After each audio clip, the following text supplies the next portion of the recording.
Il y a des gens qui ne veulent pas d'aide, ils veulent de la compagnie dans leur misère. Et si tu n'apprends pas à le voir à temps, tu finiras par couler avec eux. Fixer des limites n'est pas un manque de compassion, c'est de l'intelligence émotionnelle. Tu ne peux pas sauver ceux qui se nourrissent de leur propre douleur, ni porter ceux qui utilisent ton empathie comme excuse pour ne pas changer. La vérité est simple. Tout le monde ne veut pas sortir du trou. Certains cherchent juste quelqu'un pour les accompagner pendant qu'ils se plaignent du fond.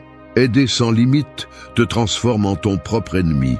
Tu t'épuises, tu te frustres et tu finis par te sentir coupable de te prioriser. Mais la culpabilité n'est pas la tienne. C'est le prix d'avoir donné plus que tu ne devais. Tu n'es pas une station de sauvetage pour ceux qui ne veulent pas avancer, ni une source infinie pour ceux qui ne savent que demander. Chaque fois que tu portes les problèmes des autres, tu laisses tomber les tiens. Et quand cela se répète, tu perds ce qu'il y a de plus important, la paix intérieure. Ne confonds pas l'empathie avec la soumission. Être une bonne personne ne signifie pas tolérer les abus ni sauver celui qui jouit du chaos. La véritable aide nécessite du discernement. Apprendre à dire assez est une forme d'amour de soi. Parce qu'aider sans sagesse n'est pas de la noblesse, c'est de l'auto-abandon. Parfois, la meilleure façon d'aider est de te mettre à l'écart, de laisser l'autre assumer sa responsabilité et de récupérer ton énergie. Si tu ne le fais pas, la bonté devient un fardeau. Et celui qui vit en portant le fardeau des autres finit par oublier comment se soutenir lui-même. 1. Observe avant d'aider. La mer ne sauve pas tous ceux qui se noient, seulement ceux qui veulent vraiment nager. De la même manière, celui qui a un cœur prêt à aider devrait agir, car tous ceux qui demandent de l'aide ne cherchent pas à sortir de l'eau. Certains veulent simplement vous entraîner avec eux. Observer avant d'aider n'est pas de la froideur, c'est de la sagesse. C'est s'arrêter un instant avant de donner votre énergie et vous demander « Cette personne veut-elle vraiment changer ?» ou cherche-t-elle simplement une épaule sur laquelle décharger son chaos? La plupart des gens n'observent pas, ils réagissent. Ils voient la souffrance et courent pour l'éteindre sans comprendre qu'il y a des douleurs qui se répètent, parce que celui qui les souffre ne veut pas guérir, il veut de l'attention. Les personnes au grand cœur ont tendance à faire la même erreur, aidées par impulsion. Ils pensent que leur devoir est de sauver, alors qu'en réalité, leur tâche est de discerner.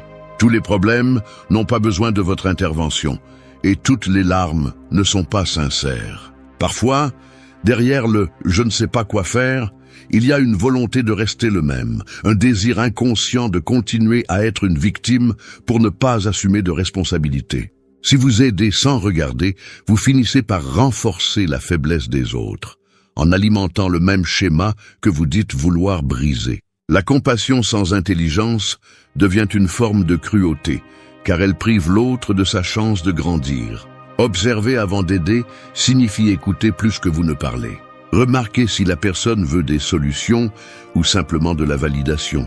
Celui qui cherche vraiment à s'améliorer ne vous épuise pas, il vous inspire. Il parle avec intention, agit avec humilité et reconnaît ses propres erreurs. Mais celui qui cherche simplement à être sauvé vous demandera de plus en plus, et sa gratitude durera le temps qu'il aura besoin de vous à nouveau.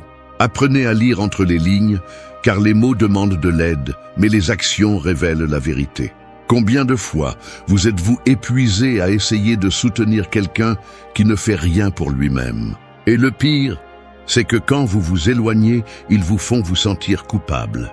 Mais la culpabilité n'est pas un signe d'empathie, c'est un signe de manipulation. Si vous n'observez pas, vous deviendrez la victime de votre propre désir d'être bon. C'est pourquoi, avant d'agir, observez. Analysez si votre aide apporte ou perpétue le problème. Si vous rendez service ou si vous êtes utilisé. Aider ne signifie pas toujours intervenir. Parfois, aider, c'est donner de l'espace. Laisser l'autre faire face aux conséquences de son inaction est aussi une forme d'amour, même si cela fait mal. Parce que la maturité ne naît pas du sauvetage, mais de l'apprentissage. Lorsque vous observez, vous voyez clairement qui veut vraiment avancer et qui cherche simplement à vous entraîner dans son chaos émotionnel. Vous vous rendrez compte que beaucoup de gens ne veulent pas guérir. Ils veulent de la compagnie dans leur souffrance. Et vous n'êtes pas là pour ça. La prochaine fois que quelqu'un vous demandera de l'aide, ne répondez pas immédiatement. Respirez, écoutez, observez. Demandez-vous si cette personne fera quelque chose avec ce que vous lui offrez ou si elle va simplement drainer votre énergie. Si la réponse est la seconde, faites un pas en arrière sans culpabilité. Vous n'êtes pas obligé de sauver quelqu'un qui ne veut pas se sauver. Votre devoir est de prendre soin de votre énergie, de protéger votre paix et d'agir à partir de la conscience, pas de l'émotion. Parce que celui qui observe avant d'aider ne cesse pas d'être bon, il cesse d'être naïf. Apprenez à regarder avec des yeux calmes et un cœur fort. Aider sans sagesse, c'est se perdre sur le chemin des autres. Mais quand vous observez d'abord, votre aide devient une force, pas un fardeau. Et c'est la différence entre vous épuiser pour tout le monde et servir avec une véritable clarté. 2. Ne porte pas ce qui n'est pas à toi. Porter les problèmes des autres, c'est comme essayer de nager avec des pierres attachées au corps. Tu peux avoir de la force, de bonnes intentions et de la résistance, mais tôt ou tard, tu coules. Tout ce qui pèse n'est pas à toi. Et tant que tu ne comprends pas cela, tu vivras épuisé en essayant de soutenir ce que tu n'aurais jamais dû prendre. Beaucoup de gens confondent l'empathie avec l'obligation. Ils pensent que aider signifie assumer, quand en réalité aider signifie accompagner sans te perdre. Ne porte pas les culpabilités, les frustrations ni les conséquences des autres. Tu n'as pas été mis sur cette terre pour corriger le désordre émotionnel de ceux qui ne veulent pas changer. Si quelqu'un détruit sa vie encore et que tu cours pour le relever, tu alimentes le même cycle. Celui qui n'apprend pas de sa chute la répète, et si tu es toujours là pour l'amortir, il s'habitue à ton sauvetage. Alors ton énergie cesse d'être une preuve d'amour et devient sa béquille émotionnelle. Être empathique ne t'oblige pas à supporter. Tu n'es pas responsable de la douleur que l'autre refuse de guérir. Et pourtant, les gens bienveillants ont souvent un sentiment de culpabilité lorsqu'ils se retirent, comme si protéger leur paix était un acte égoïste. Ce n'est pas le cas. C'est de l'intelligence émotionnelle. C'est comprendre qu'il y a des charges qui, bien qu'elles semblent nobles, ne te concernent pas. Parce que porter ce qui appartient à autrui n'aide personne. Cela ne fait que retarder l'apprentissage que chaque personne doit vivre par elle-même. Les relations les plus épuisantes naissent de cette mauvaise habitude, prendre des responsabilités qui ne sont pas les tiennes. Tu t'impliques dans des drames qui ne te concernent pas, tu absorbes des émotions qui ne te concernent pas, et tu finis par ressentir une fatigue que tu ne comprends pas. Tu te demandes pourquoi tu es si fatigué, et la réponse est simple. Tu portes les vies des autres sur tes épaules. Chaque fois que quelqu'un te dit « sans toi, je ne peux pas », il te demande de porter sa part. Et si tu acceptes, tu renonces à la tienne. Porter ce qui n'est pas à toi est aussi une forme de contrôle. Tu essayes de réparer les autres parce que ça te dérange de les voir échouer. Mais en réalité, tu ne le fais pas pour eux. Tu le fais pour apaiser ton anxiété. Tu veux qu'ils aillent bien pour que tu te sentes en paix, mais ce n'est pas ta tâche. Ta tâche est de rester équilibré et de permettre à l'autre d'apprendre de son expérience. Si tu interviens trop, tu leur voles l'opportunité de découvrir leur propre force. L'erreur de beaucoup est de croire que l'aide est toujours synonyme de présence. Mais parfois, la véritable aide est l'absence. C'est ne pas porter, c'est regarder avec compassion, mais sans porter le poids. C'est dire « ceci ne m'appartient pas » et continuer avec la conscience tranquille. Apprendre à séparer ce qui est à toi de ce qui est à autrui est une preuve de maturité. C'est comprendre que tu peux aimer sans absorber, prendre soin sans te perdre, écouter sans devenir un dépôt de peine.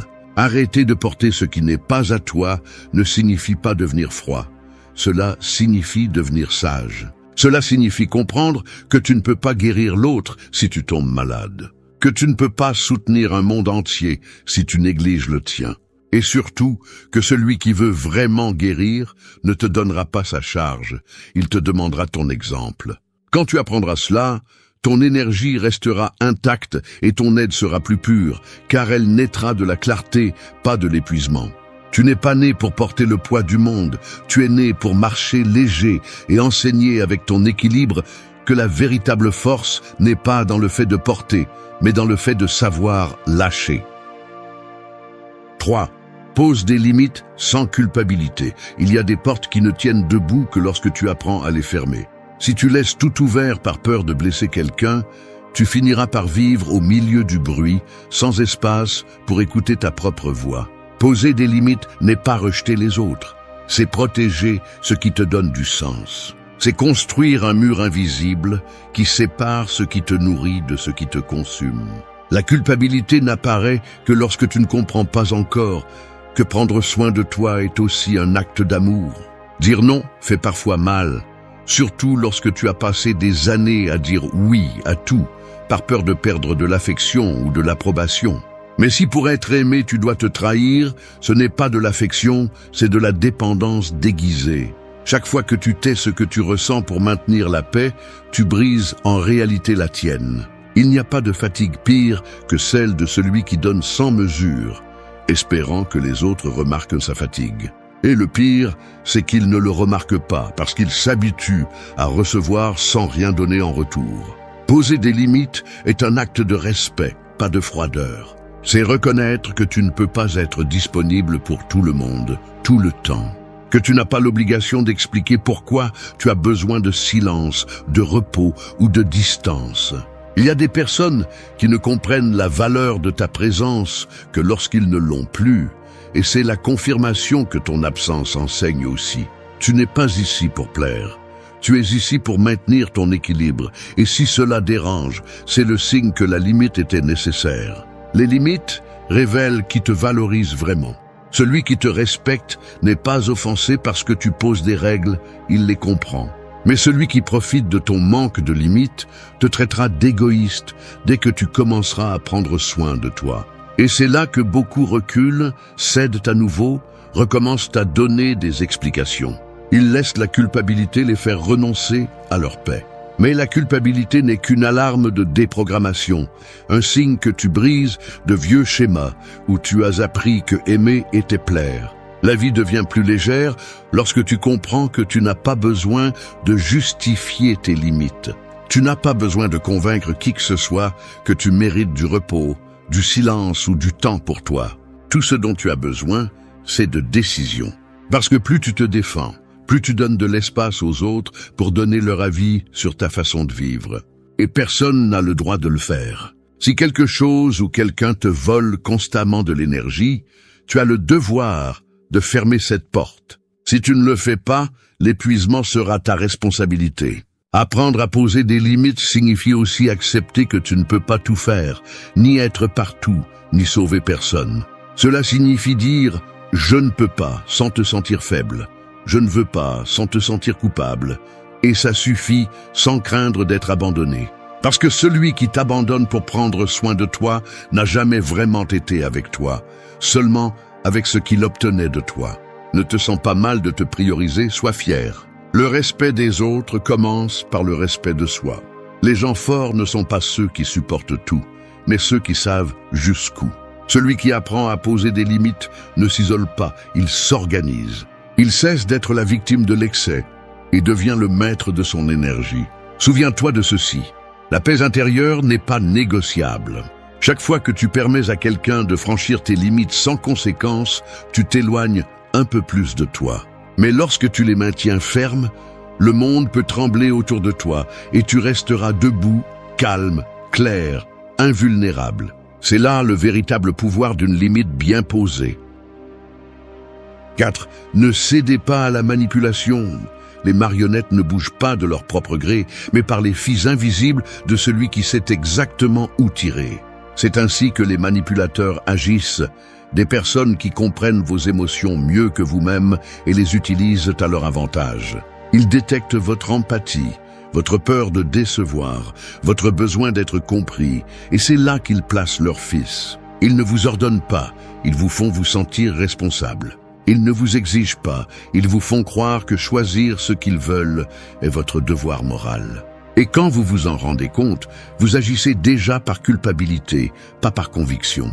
La manipulation ne se présente pas toujours avec des cris ou des menaces. Parfois, elle arrive enveloppée de tendresse, dans des phrases qui semblent affectueuses, mais qui cachent le contrôle. « Je pensais que tu étais différent, avec tout ce que j'ai fait pour toi.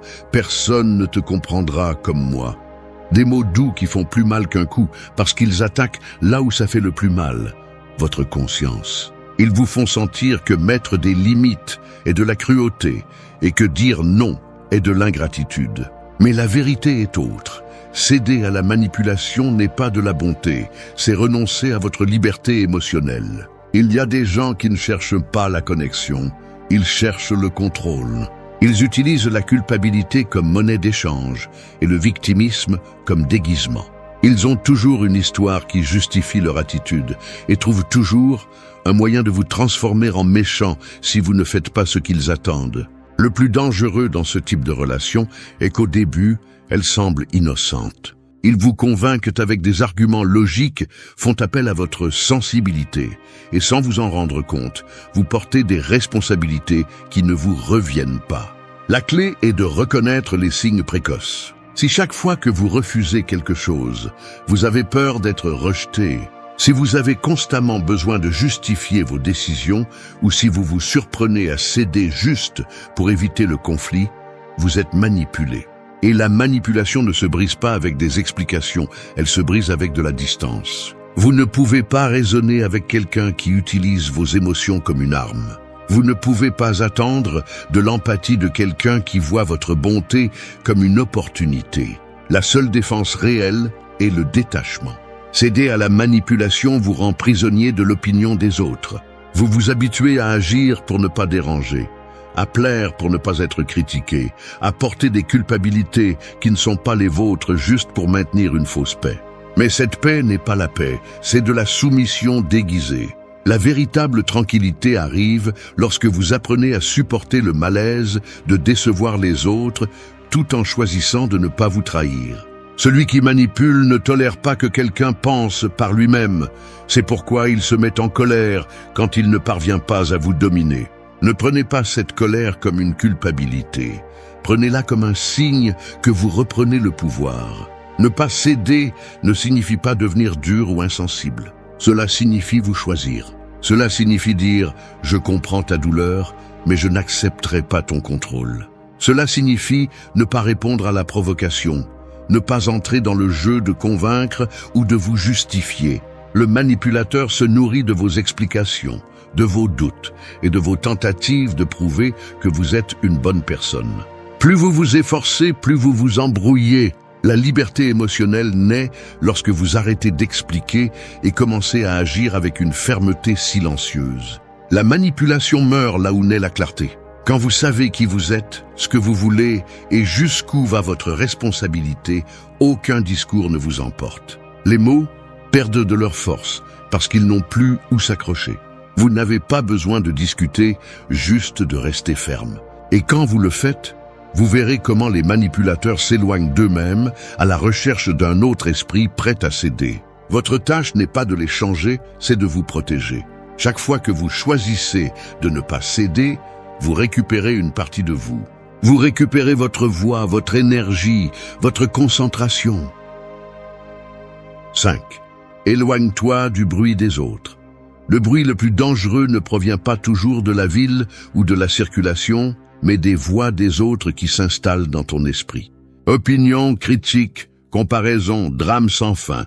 Lorsque tu n'apprends pas à les tenir à distance, tu finis par vivre dans le chaos des autres, déconnecté de ton propre centre. S'éloigner du bruit des autres n'est pas de l'isolement, c'est de la survie mentale. Parce que l'esprit qui ne trouve pas le silence se perd dans la confusion, et la personne qui se perd dans le bruit cesse de s'écouter.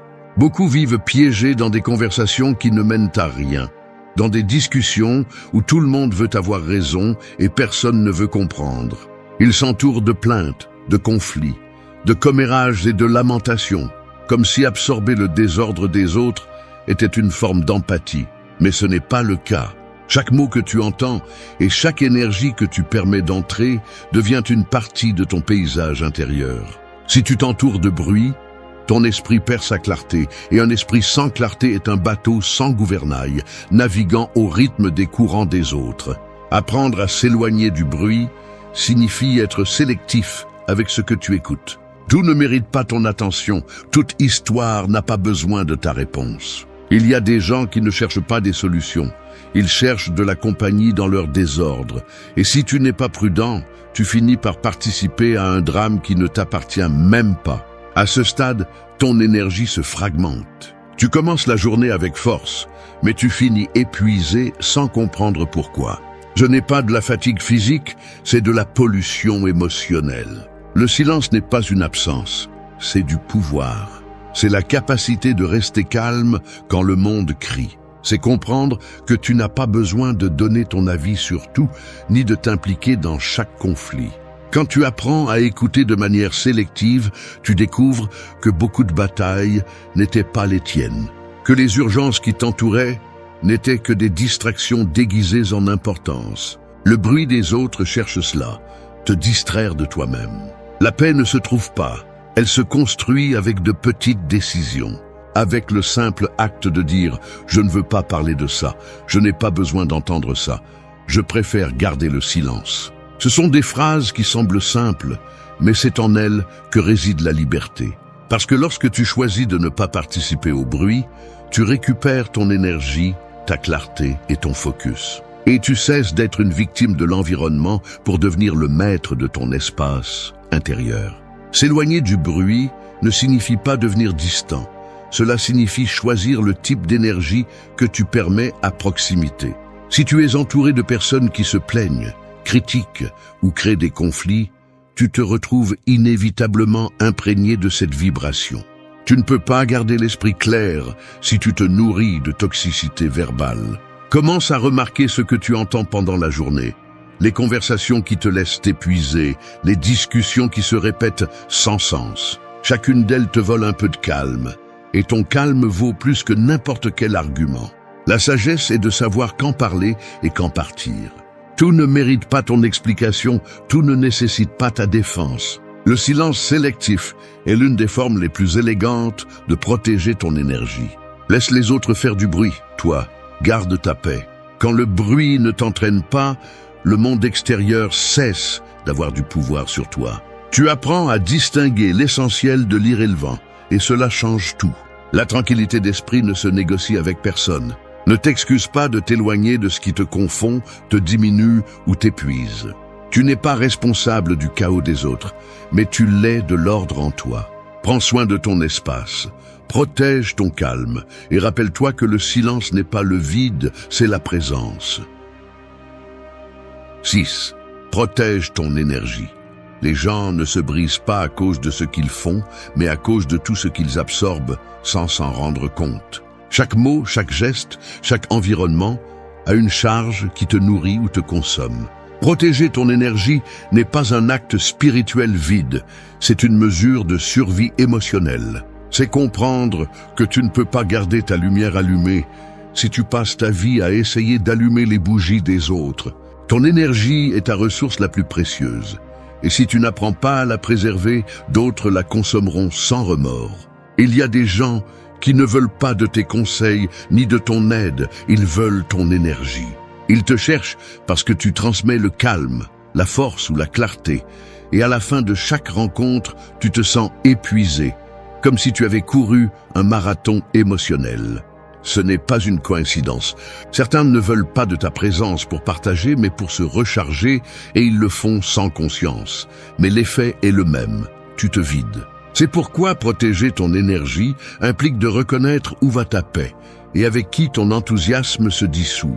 Tous les liens ne sont pas nutritifs. Toutes les conversations ne sont pas nécessaires. L'excès de disponibilité te laisse sans équilibre. Chaque fois que tu dis oui par obligation ou par peur de décevoir, tu donnes un fragment de ton énergie à quelque chose qui ne le mérite pas. Et même si au début, cela ne se voit pas, avec le temps ton corps le sait. Tu dors moins bien, tu t'irrites facilement, tu perds ta motivation. Ce n'est pas de la fatigue physique, c'est de la surcharge émotionnelle. Tu as permis que ton énergie soit prise sans réciprocité. Protéger ton énergie ne signifie pas t'enfermer, cela signifie filtrer. Tout ne mérite pas une réponse. Tout le monde ne mérite pas d'avoir accès à ton esprit. Il y a des batailles qui ne se gagnent pas en affrontant, mais en ignorant. Le silence, le temps seul, la déconnexion volontaire sont des murs invisibles qui séparent l'essentiel de l'inutile. Parce que chaque interaction a un coût, et celui qui ne comprend pas cela vit endetté avec le monde. L'énergie se régénère lorsque tu apprends à te retirer à temps. Quand tu sais dire « je ne peux pas écouter ça maintenant », je ne veux pas parler de ça, ou j'ai besoin de distance. Ce n'est pas de l'égoïsme, c'est de l'hygiène émotionnelle. Tu ne peux pas donner de la clarté si ton intérieur est nuageux. Tu ne peux pas inspirer si tu es épuisé. Ta paix n'est pas un luxe, c'est ta base. Et si tu la perds, tout le reste s'effondre. Les gens qui ne protègent pas leur énergie finissent par confondre l'épuisement avec la loyauté. Ils pensent que d'être toujours disponible est synonyme d'amour, alors qu'en réalité, c'est la peur d'être oublié. Mais celui qui t'apprécie vraiment n'a pas besoin que tu te vides pour rester. Il a besoin de te voir, complet, calme, fort. L'énergie protégée n'est pas dépensée pour prouver. Elle est investie pour construire. Apprends à prendre soin de ton espace mental comme tu prendrais soin d'une maison sacrée. Ne laisse pas n'importe qui entrer, ne laisse pas le bruit extérieur, ruiner ton ordre intérieur. Si quelque chose vole ta sérénité, ferme la porte. Parce que la vie ne consiste pas à avoir plus d'énergie, mais à arrêter de la donner à ceux qui ne savent pas l'apprécier. Protéger ton énergie, c'est protéger ton destin, ton focus et ton pouvoir. Celui qui apprend cela ne se sent jamais vide à nouveau. 7. N'essaie pas de changer quelqu'un. Le fer ne se forge qu'avec le feu, pas avec les mots. Tu peux parler, conseiller et accompagner, mais si la personne ne veut pas se transformer, tous tes efforts seront vains. Essayer de changer quelqu'un qui ne veut pas le faire est comme frapper l'eau en espérant la modeler, tu finis juste épuisé. Celui qui n'a pas la volonté de grandir restera le même si tu lui mets le monde entre les mains. Et plus tu essaies, plus tu te frustres. Parce que ce qui pour toi est une aide, pour l'autre peut être une invasion. Beaucoup pensent qu'aimer, c'est corriger, que montrer de l'affection, c'est essayer de sauver l'autre de ses erreurs. Mais l'amour, s'il est conscient, n'impose pas de changement, il les inspire. Personne ne change parce que tu le lui demandes. Il change parce que quelque chose en lui se brise, parce qu'il atteint sa propre limite. Ce que tu peux faire, c'est montrer par ton exemple ce que signifie avancer, ne pas traîner quelqu'un avec toi. Chaque personne a son propre rythme, son propre processus, son propre moment de réveil. Forcer ce processus, c'est lui voler une partie essentielle de sa croissance. Essayer de changer quelqu'un est une forme déguisée de contrôle. Tu penses que tu le fais par amour, mais au fond, tu cherches à calmer ton anxiété. Il te dérange de voir cette personne répéter des erreurs, et tu penses que si elle parvient à s'améliorer, tu auras aussi la paix. Mais ce n'est pas la solution. Ta paix ne peut pas dépendre de l'évolution d'autrui. Tant que tu mettras ton bien-être dans le changement de l'autre, tu resteras attaché à son immaturité. La véritable liberté arrive lorsque tu acceptes que tu ne peux pas faire le travail interne de quelqu'un d'autre. Quand tu insistes pour changer quelqu'un qui ne veut pas le faire, la relation devient une guerre silencieuse. Tu commences avec patience, puis avec des avertissements, ensuite avec frustration.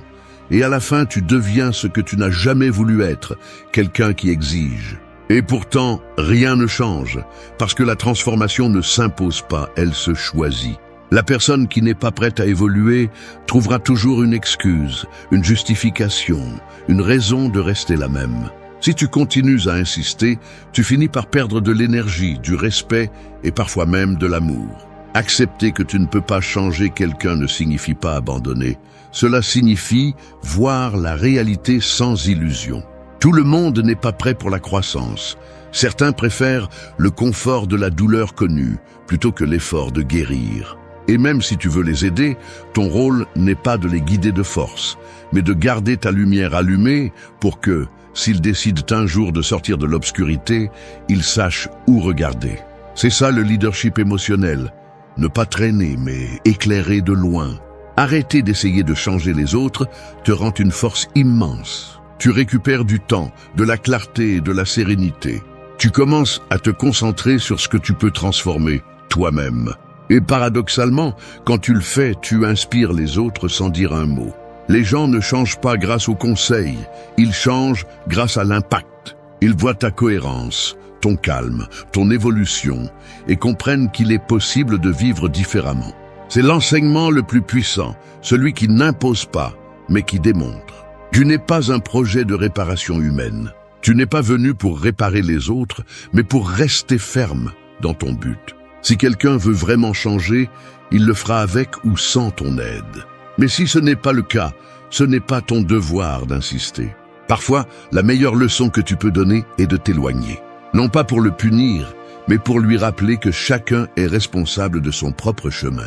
Parce que celui qui ne veut pas changer n'a pas besoin de ton coup de pouce, il a besoin de sa chute. Et quand il touchera enfin le fond, ce qu'il se souviendra ne seront pas tes mots, mais ton exemple.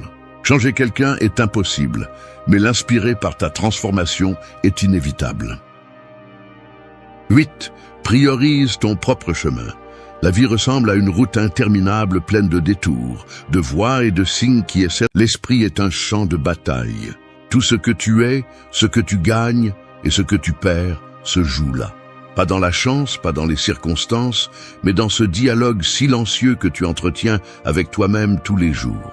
Celui qui maîtrise son esprit, maîtrise son destin, mais celui qui le laisse à la dérive finit par être esclave de ses pensées, victime de ses peurs et prisonnier de ce qu'il ne peut pas contrôler. Le véritable changement ne commence pas lorsque tu fais quelque chose de différent, mais lorsque tu penses différemment. Tu peux changer de ville, de partenaire ou de travail, mais si ton esprit reste le même, rien ne change vraiment. Le succès personnel naît lorsque tu arrêtes de réagir et commences à diriger. Quand au lieu de te demander pourquoi les choses t'arrivent, tu te demandes ce que tu peux faire avec ce qui t'arrive. C'est la différence entre celui qui stagne et celui qui évolue. Ce chemin n'est pas pour ceux qui cherchent des résultats rapides, mais pour ceux qui osent se transformer de l'intérieur. Il n'y a pas de formule magique ni de phrases motivantes qui feront le travail à ta place. Seule la discipline mentale, la clarté et le courage d'agir, même lorsque personne ne t'applaudit. Dans les prochaines leçons, tu comprendras que ton esprit est l'outil le plus puissant que tu possèdes, mais aussi le plus dangereux si tu ne l'entraînes pas. Parce qu'au final, ta vie ne change pas quand le monde change, mais quand tu changes. Et tout commence en un seul endroit, dans ta tête. 1. Contrôle ce qui dépend de toi. Imagine que ton esprit est une forteresse. À l'intérieur, il y a des portes que tu décides d'ouvrir ou de fermer, des murs que tu construis ou que tu démolis, et un trône que seul toi peux occuper. Mais la plupart l'abandonnent. Ils laissent n'importe qui entrer, ils laissent les émotions désordonnées s'asseoir sur le trône, ils laissent la peur prendre les clés et la colère crier des ordres. Contrôler ce qui dépend de toi n'est pas une jolie phrase, c'est reprendre le contrôle de cette forteresse interne que tu as tant négligée. Et ce contrôle commence lorsque tu arrêtes de dépenser de l'énergie dans tout ce qui n'est pas entre tes mains. L'esprit humain a une tendance naturelle à s'obséder avec l'extérieur. Les paroles des autres, les injustices, les choses qui ne se sont pas passées comme tu le voulais. Mais c'est là que la force se perd. Le contrôle ne consiste pas à dominer le monde, mais à te dominer toi-même lorsque le monde ne coopère pas. Cela signifie comprendre que tu ne peux pas éviter la tempête, mais que tu peux décider comment réagir pendant qu'il pleut. Les gens forts ne naissent pas en contrôlant leurs émotions. Les gens forts apprennent à s'arrêter une seconde avant de perdre le contrôle. Le stoïcisme enseigne que tout commence par la perception. Peu importe à quel point la situation est difficile, si ton esprit reste ferme, rien ne peut te détruire. Quand tu comprends cela, tu arrêtes de gaspiller ton énergie à essayer de réparer ce qui ne dépend pas de toi. Tu ne peux pas contrôler les opinions des autres, mais tu peux contrôler si elles t'affectent ou non. Tu ne peux pas contrôler le passage du temps, mais tu peux profiter de chaque seconde avec un but. Tu ne peux pas contrôler le résultat, mais tu peux contrôler l'effort. Et c'est là que se trouve le pouvoir, en dirigeant ton attention uniquement vers ce que tu peux influencer. Pratiquer ce principe nécessite un entraînement quotidien. Cela signifie t'arrêter chaque fois que tu ressens de la frustration et te demander « Est-ce que cela dépend de moi ?» Si la réponse est non, laisse tomber. Si la réponse est oui, agis sans te plaindre. Cette habitude transforme l'esprit. car elle l'oblige à se concentrer sur ce qui est utile et à rejeter ce qui est inutile. Au début, c'est difficile, mais avec le temps, tu découvres que le calme ne vient pas du fait que tout va bien, mais du fait que tu vas bien même quand tout semble aller mal. Contrôler ce qui dépend de toi ne te rend pas indifférent, cela te rend libre. Parce que lorsque tu comprends que tu ne peux pas changer le monde, tu arrêtes de lutter contre lui et tu commences à construire le tien. Les gens réagissent à tout que toi, tu apprends à répondre avec sagesse. Ils cherchent à avoir raison, toi, tu choisis d'avoir la paix. Ils veulent changer tout le monde, toi, tu te transformes toi-même. Et sans t'en rendre compte, ce contrôle intérieur devient la racine de toute ta force. Le jour où tu assumes le contrôle de ton esprit, tout change. Les problèmes sont toujours là, mais tu ne te brises plus. Les obstacles apparaissent, mais tu les utilises maintenant pour te renforcer. Les gens te déçoivent, mais tu ne t'effondres pas. Parce que tu as compris la vérité la plus puissante. Tu ne peux rien contrôler en dehors de toi, mais tu peux tout contrôler en toi. Et cela, bien que beaucoup ne le comprennent pas, est le premier pas vers une vie véritablement libre. 2. Change ta façon de voir les choses. La réalité ne bouge pas, mais ta façon de la voir change tout. Deux personnes peuvent regarder la même tempête, et tandis que l'une voit la destruction, l'autre voit l'opportunité de nettoyer ce qui ne servait plus. La différence n'est pas dans ce qui se passe, mais dans la façon dont tu l'interprètes. Changer ta façon de voir les choses ne signifie pas nier ce qui se passe, mais entraîner ton esprit à regarder avec clarté ce qui auparavant te faisait réagir avec peur ou colère. Le monde ne devient pas plus facile, c'est toi qui deviens plus sage en regardant sous un autre angle. La plupart des gens sont pris au piège dans l'habitude d'interpréter la vie à partir de la douleur. Si quelque chose va mal, ils le prennent comme un signe d'échec. Si quelqu'un les blesse, ils le voient comme une preuve qu'ils ne valent rien. Mais celui qui apprend à changer sa perspective cesse d'être une victime et devient un observateur. Il commence à comprendre que les choses ne sont ni bonnes ni mauvaises en elles-mêmes, mais par la signification que tu leur donnes. Ce qui aujourd'hui semble une perte, demain peut se révéler être le point de rupture dont tu avais besoin pour te réveiller. Ton esprit est un filtre. Tout ce que tu vois passe d'abord par tes pensées, tes jugements et tes émotions. Si le filtre est sale de ressentiment, d'insécurité ou de peur, tout te semblera injuste. Mais si tu nettoies ce filtre avec autoconscience et calme, tu verras avec plus d'objectivité. Changer ta façon de voir les choses, c'est nettoyer la lentille avec laquelle tu interprètes la réalité. C'est accepter que la vie ne se comportera pas toujours comme tu l'espères, mais que tu peux toujours choisir comment y répondre. Quand quelque chose t'affecte, ne te demande pas « Pourquoi cela m'arrive-t-il ?» Demande-toi « Qu'est-ce que je peux apprendre de cela ?» Cette simple question transforme la souffrance en croissance. Non pas parce que la douleur disparaît, mais parce que tu lui donnes un but. L'adversité cesse d'être un châtiment lorsque tu comprends qu'elle est un outil. Tout ce qui fait mal enseigne, tout ce qui dérange montre une blessure non guérie, tout ce qui te défie te pousse vers une version plus forte de toi-même. L'esprit qui change sa façon de voir commence à remarquer des modèles. Il comprend que rien n'est un hasard, que les gens arrivent ou partent pour une raison, que les échecs apportent des messages, que le rejet ne détruit pas, mais redirige. Ce type de clarté ne s'obtient pas en lisant de jolies phrases, mais en affrontant la vie avec l'intention de la comprendre, et pas seulement de la survivre. Quand tu changes ta perception, ce n'est pas le monde qui change, c'est toi, et cela fait que le monde te répond différemment. Voir sous un autre angle est aussi un acte de pouvoir. Parce que pendant que les autres se plaignent, tu observes. Pendant que les autres réagissent, tu comprends.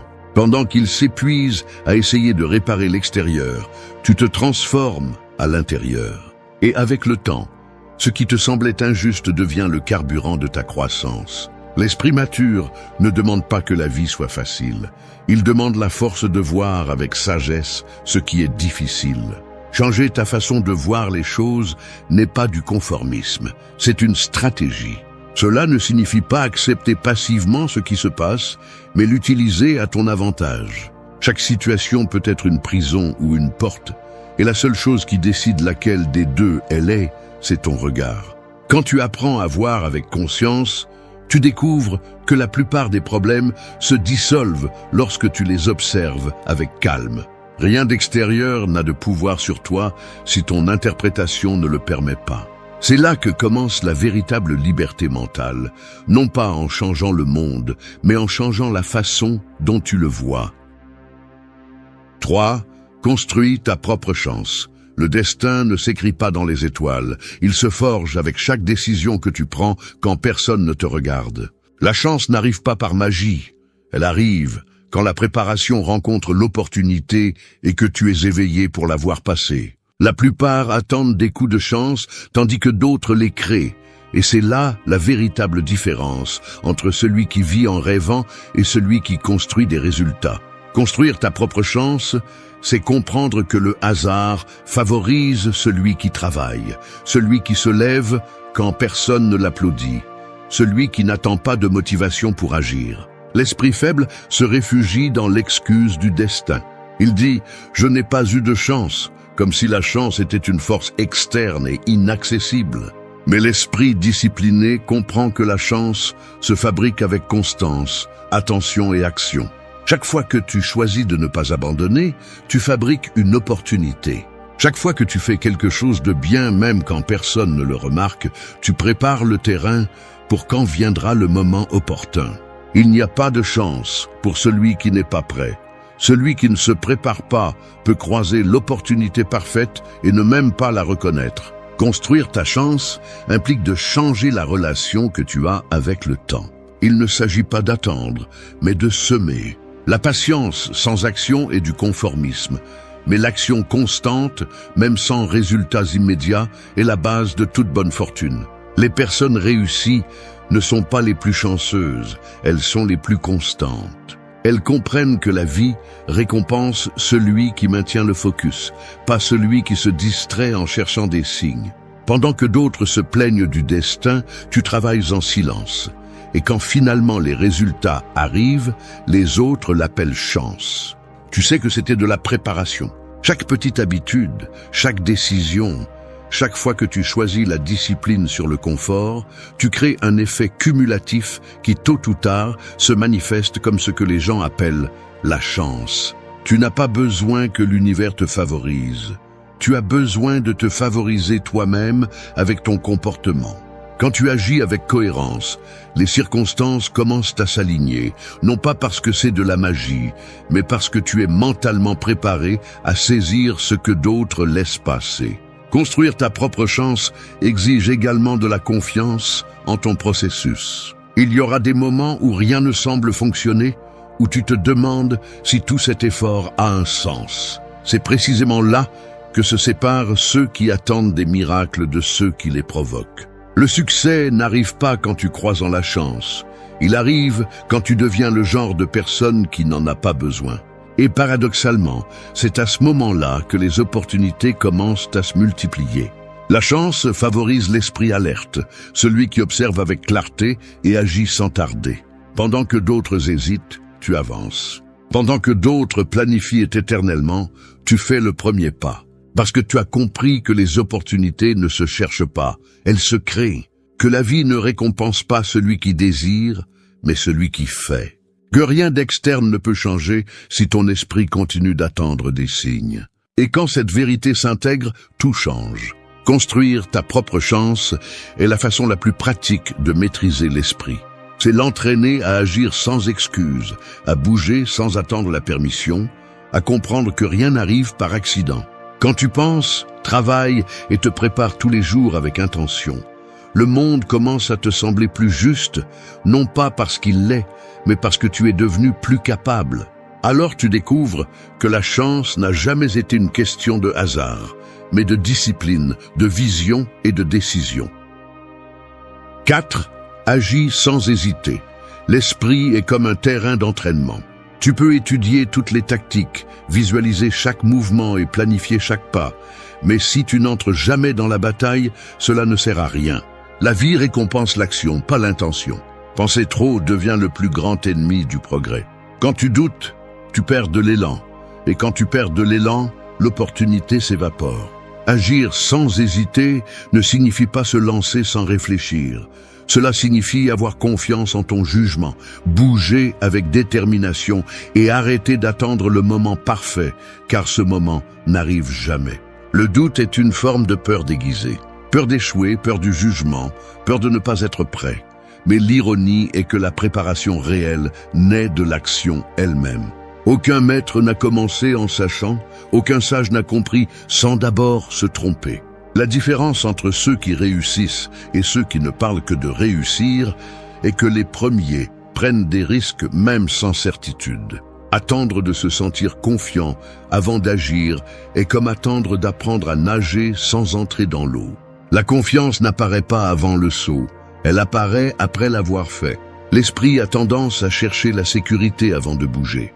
Mais la croissance n'a pas lieu dans la sécurité, elle a lieu dans l'incertitude. Si tout est sous contrôle, tu ne progresses probablement pas. Agir sans hésiter, c'est accepter que le chemin se clarifie dans le mouvement, pas dans l'attente. La pensée excessive éteint l'intuition et nourrit la paralysie. L'action, en revanche, allume la clarté. Lorsque tu fais un pas, même s'il n'est pas parfait, ton esprit s'adapte, apprend et corrige en cours de route. C'est ainsi que se construit la maîtrise personnelle. Chaque fois que tu remets une décision à plus tard, tu entraînes ton esprit à se méfier de lui-même. Chaque excuse, chaque « je commence demain », chaque « ce n'est pas encore le moment » érode ton pouvoir intérieur. Parce qu'en réalité, tu sais ce que tu dois faire. Ce qui te retient n'est pas le manque de connaissances, mais l'excès de peur. Et cette peur ne se dissout que lorsque tu agis. L'action est le remède au doute. Aucune quantité de pensée ne remplace le pouvoir d'un mouvement clair et déterminé. Agir sans hésiter implique également d'accepter l'erreur comme une partie naturelle du processus. Il n'y a pas de progrès sans faux pas, et il n'y a pas de succès sans échec préalable. Les gens qui ont peur d'échouer sont pris au piège de l'inaction, mais ceux qui comprennent que l'échec est une leçon avancent plus vite. Chaque tentative, même celle qui ne se passe pas comme tu l'espères, te donne des informations précieuses. Chaque chute renforce l'esprit, affine la stratégie et durcit le caractère. Tu n'agis pas parce que tu es sûr, tu agis pour découvrir la sécurité que tu n'as pas encore. Le pouvoir d'agir réside dans le fait qu'il transforme l'énergie mentale en résultats tangibles. Alors que d'autres passent des heures à analyser ce qui pourrait mal se passer, tu es déjà en train de créer quelque chose de réel. Alors que d'autres attendent l'inspiration, tu es déjà en train de construire. L'action disciplinée ne dépend pas de l'humeur, elle dépend de l'engagement. Si tu attends la motivation pour bouger, tu perdras du temps. L'esprit s'ordonne à travers le mouvement, pas l'attente. Agir sans hésiter n'est pas de l'impulsivité, c'est de la concentration. C'est bouger avec un but et accepter que chaque pas, même le plus petit, te rapproche du bon endroit. Celui qui agit avec détermination transforme son environnement. Celui qui doute le voit passer. La vie ne récompense pas celui qui pense trop, mais celui qui ose. Dans un monde plein de spectateurs, celui qui agit devient le protagoniste. C'est pourquoi chaque jour est un choix. Continuer à penser ou commencer à bouger. Et si tu le comprends vraiment, tu n'as pas besoin de plus de signes. Le signe, c'est toi, et le moment, c'est maintenant. 5. Commencer à nouveau chaque jour. Chaque aube est une page blanche que peu osent écrire avec intention. Beaucoup se réveillent portant le poids d'hier, les culpabilités, les erreurs, les « j'aurais dû faire mieux ». Mais le passé n'existe que si vous le nourrissez de votre attention. Commencer à nouveau chaque jour n'est pas oublier, c'est libérer. C'est vous donner la permission de commencer sans l'ombre de ce que vous avez mal fait, sans le fardeau de ce qui n'a pas fonctionné. La vie se renouvelle chaque jour, et celui qui ne sait pas le faire reste coincé à répéter le même jour encore et encore. Chaque matin, l'esprit a deux chemins. Traîner ce qui a été ou construire ce qui peut être. Choisir de recommencer est un acte de pouvoir, un rappel que peu importe combien de fois vous avez échoué, tant que vous avez conscience et volonté, vous pouvez corriger le cap.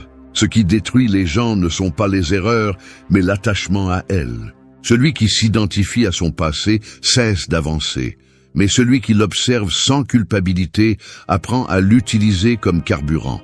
Le stoïcisme enseigne que rien ne peut arrêter celui qui se lève chaque jour, décidé à être meilleur qu'hier. L'esprit discipliné comprend que chaque aube est une occasion d'ajuster la direction. Vous n'avez pas besoin que tout change d'un coup. Il suffit de faire un peu mieux qu'avant. La constance surpasse l'enthousiasme momentané. Vous n'avez pas besoin de vous sentir motivé. Vous avez besoin d'avoir un but. Commencez à nouveau. C'est se rappeler que peu importe ce que vous avez mal fait, ce qui compte, c'est ce que vous faites aujourd'hui pour le réparer. La vraie force n'est pas de ne jamais tomber, mais de se relever sans drame et de continuer sans regarder en arrière. Chaque jour qui commence apporte avec lui un défi invisible, résister à la tentation de répéter les mêmes schémas. C'est pourquoi recommencer n'est pas recommencer à zéro, mais le faire à partir de l'expérience. C'est avoir la maturité de ne pas punir votre passé, mais de l'utiliser comme guide. Les gens pensent qu'un nouveau départ doit être grand, mais les changements profonds naissent dans le petit, dans une décision consciente, dans un mot différent, dans une action mieux choisie. Si vous attendez que la vie vous donne une nouvelle chance, vous ne remarquerez jamais que vous l'avez déjà chaque fois que vous ouvrez les yeux. Commencer à nouveau demande du courage, car cela implique de lâcher des identités qui ne correspondent plus à vous. Vous n'êtes pas vos erreurs, ni vos échecs, ni les versions que les autres se souviennent de vous. Chaque aube est une occasion de vous prouver que vous pouvez encore vous transformer. Personne ne vous arrête, sauf vous. La plupart laissent passer les jours en pensant que le changement est un événement, alors qu'en réalité, c'est un processus quotidien de décision, d'action et de discipline. Celui qui recommence chaque jour devient quelqu'un d'impossible à arrêter. L'esprit libre ne se lamente pas, il s'ajuste.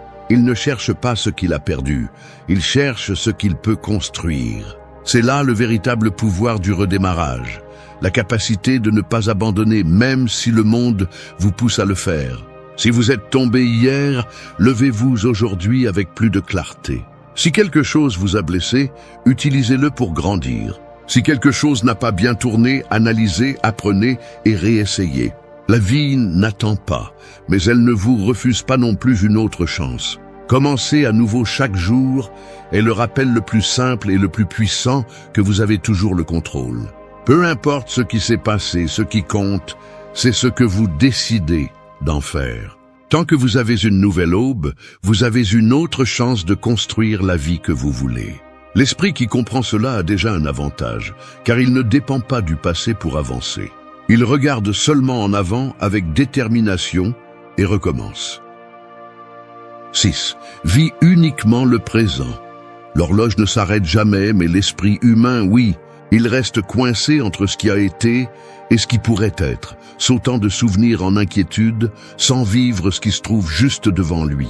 Vivre uniquement le présent n'est pas une phrase poétique, c'est une stratégie mentale pour retrouver ton pouvoir. Parce que chaque fois que tu retournes dans le passé, tu perds de l'énergie, et chaque fois que tu te projettes dans le futur, tu perds de la concentration. La seule chose réelle se passe maintenant, et celui qui n'apprend pas à vivre ici vit esclave de penser qu'il ne peut pas changer. Le passé est un musée que tu visites pour apprendre, pas une maison où tu restes à vivre. Les gens se chaînent à ce qui n'existe plus, répétant des histoires, se blâmant ou idéalisant ce qui aurait pu être. Mais rien de ce dont tu te souviens ne peut se reproduire. Cela peut seulement t'enseigner. Et l'avenir, aussi brillant ou menaçant qu'il puisse paraître, ne t'appartient pas encore. C'est une projection de ton esprit, une illusion qui change selon ton état émotionnel. Quand tu comprends cela, tu découvres que la seule partie que tu peux contrôler est entre tes mains, le présent. Vivre dans le présent ne signifie pas ignorer tes responsabilités, mais diriger ton attention avec précision. Si tu travailles, travaille. Si tu parles, écoute. Si tu te reposes, repose-toi. La dispersion mentale détruit la paix, parce qu'elle te divise en 1000 directions. Pendant que ton corps est ici, ton esprit est là-bas, analysant ce que tu as dit ou planifiant ce que tu feras. L'esprit entraîné à vivre le présent trouve l'équilibre, parce qu'il cesse de dépenser de l'énergie dans des choses qui n'existent pas encore. Le stoïcisme enseigne que le temps est le bien le plus précieux que tu possèdes. et le gaspiller sur ce que tu ne peux pas contrôler est une forme lente d'autodestruction. Être présent est une pratique de conscience, une façon de dire à ton esprit « Je suis ici, je n'ai pas besoin d'aller ailleurs ». Chaque fois que tu te concentres sur ce que tu fais, ton anxiété diminue. Chaque fois que tu reviens au moment présent, ton esprit retrouve sa clarté. Tu n'as pas besoin de maîtriser le temps, tu as besoin de maîtriser ton attention. Vivre le présent exige également d'accepter ce qui est, sans y ajouter des histoires. La plupart des gens ne souffrent pas de ce qui se passe, mais de ce qu'ils imaginent que cela signifie. Si tu apprends à observer sans étiqueter, tu découvres que la vie est moins chaotique qu'elle ne le semble. La douleur se réduit, les émotions se rangent et les pensées cessent de te dominer. Lorsque tu vis le présent, les décisions deviennent plus simples, car tu n'agis plus par peur de demain ni par culpabilité d'hier, mais à partir de la réalité qui est devant toi. Être ici ne nécessite pas d'effort physique, mais mental. C'est te rappeler à toi-même que cette seconde est la seule qui compte. Le reste n'est que bruit, une distraction élégante, créée par l'esprit, pour éviter la simplicité de ce que tu as déjà. Celui qui apprend à vivre le présent cesse d'attendre que quelque chose change pour se sentir bien, et commence à se sentir bien, parce qu'il change sa façon de vivre. Le temps passe de la même manière pour tous, mais seuls les conscients en profitent. Chaque instant que tu vis vraiment est une victoire sur le chaos de ton propre esprit. 7. Choisis la vertu, pas l'approbation. Le monde est une scène où tout le monde joue pour obtenir des applaudissements, mais peu vivent avec la conviction d'être fidèles à eux-mêmes. Vivre pour plaire est comme construire une maison sur du sable, tout semble stable jusqu'à ce que la première tempête arrive. La vertu, en revanche, est ce rocher solide sur lequel tu peux soutenir ta vie, peu importe qui te regarde ou ce que disent les autres. Choisir la vertu plutôt que l'approbation, c'est te libérer du besoin de plaire et commencer à vivre avec la tranquillité de savoir que tu fais ce qui est juste, même si personne ne le reconnaît. Dès notre plus jeune âge, on nous apprend à chercher la validation. Bon fils, bon ami, bon professionnel. La société récompense l'apparence plus que l'authenticité. Mais celui qui vit en cherchant l'approbation des autres ne se repose jamais, car sa valeur dépend du jugement des autres. Aujourd'hui, ils t'applaudissent, demain, ils te pointent du doigt. Ce qui était admiré hier peut être critiqué demain. La vertu ne change pas avec le vent, la vertu reste. Et celui qui l'a choisi vit avec cohérence, pas avec anxiété. Parce que l'approbation te rend esclave, la vertu te rend libre. Être vertueux, ce n'est pas être parfait, c'est agir guidé par des principes, même quand personne ne te voit. C'est faire ce qui est juste même si c'est difficile, même si ça fait mal, même si tu perds quelque chose en chemin. Dans un monde où tout se négocie pour l'acceptation, maintenir ton intégrité est un acte de rébellion. Tu n'as pas besoin de prouver quoi que ce soit, juste de rester ferme dans tes valeurs. Les personnes cohérentes sont difficiles à manipuler parce que leur boussole ne dépend pas du bruit extérieur, mais de la clarté intérieure. La recherche constante d'approbation détruit l'esprit. Tu deviens un reflet des attentes des autres. Tu commences à agir pour être aimé, pas pour être vrai. Tu commences à parler pour plaire, pas pour dire ce que tu penses. Petit à petit, tu te perds jusqu'à ce que tu ne saches plus qui tu es sans l'opinion des autres. Récupérer la vertu, c'est revenir au centre. C'est se rappeler que l'honnêteté envers soi-même vaut plus que n'importe quel applaudissement. Chaque fois que tu choisis la vertu plutôt que l'approbation, tu renforces ton esprit. Au début, ça fera mal, parce qu'ils diront que tu as changé, que tu es devenu froid ou distant. Mais ce n'est pas de la froideur, c'est de la clarté. Tu n'arrêtes pas d'aimer, tu arrêtes de dépendre. Tu n'es pas arrogant, tu es libre. La vertu ne cherche pas la reconnaissance, elle cherche la cohérence. Et cette cohérence génère une paix qu'aucune approbation ne peut te donner. Le stoïcisme enseigne que le véritable succès n'est pas de plaire aux autres, mais de rester fidèle à tes principes, même sous pression. L'esprit discipliné ne se vend pas pour l'approbation et ne se perturbe pas par les critiques. Apprends à filtrer le bruit, à écouter sans l'absorber, à agir sans demander la permission. C'est là la véritable force mentale. Faire ce que tu considères juste, pas ce que les autres attendent. Quand tu choisis la vertu, tout se simplifie. Tu n'as plus besoin de concourir pour l'attention, parce que tu comprends que ta valeur ne dépend pas du regard extérieur. Tu ne cherches plus l'acceptation, parce que ta conscience est suffisante témoin. L'approbation externe est volatile, mais la tranquillité d'être cohérent avec toi-même dure toute une vie. Choisis la vertu chaque jour, dans les petites et grandes choses, même si personne ne le remarque. Parce que celui qui vit pour être applaudi se vide, mais celui qui vit selon la vertu se remplit de sens. Et à la fin, la paix mentale ne vient pas quand tout le monde t'approuve, mais quand tu sais que tu as fait ce qui est juste. 8. Maîtrise ton esprit. L'esprit est comme un cheval sauvage, puissant mais dangereux si tu ne sais pas le diriger. Si tu le laisses sans contrôle, il te traîne vers le chaos, te jette contre tes peurs et te fait croire que tu es tes pensées. Mais lorsque tu apprends à tenir les rênes, cette même force qui te détruisait auparavant devient celle qui te propulse vers l'avant. Maîtriser ton esprit ne signifie pas le faire taire, c'est lui apprendre à t'obéir. C'est l'entraîner pour qu'il travaille avec toi, pas contre toi.